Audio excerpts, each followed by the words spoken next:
మనం రొటీన్‌గా చపాతీని ఎందుకు తింటామండి? బరువు తగ్గడానికి మరియు షుగరు, బీపీ ఉండేవాళ్ళు చపాతీలను ఎక్కువగా తింటారండి. మీకొక విషయం తెలుసా అండి? క్యాన్సర్ కూడా నిరోధించడానికి మనము చపాతీలు కలుపుకుంటే క్యాన్సర్ కూడా రాకుండా ఉంటది.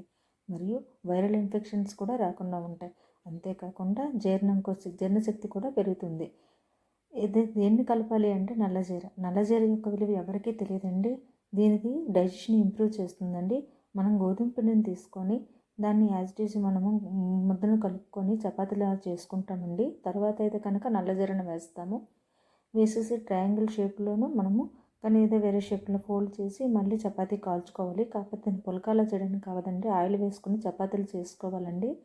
ముద్దలో కలిపితే చేదొస్తుందండి. లాస్ట్‌కి ఒకటో రెండో మిగిలితే లాస్ట్‌లో కొంచెం ముద్దలో కలుపుకొని చేసుకోండి. కానీ మనం ఫోల్డింగ్‌లో వేస్తేనే టేస్ట్ ఉంటుంది మరియు హెల్తీగా ఉంటుంది. డైజెషన్ ఇంప్రూవ్‌మెంట్ అవుతుంది.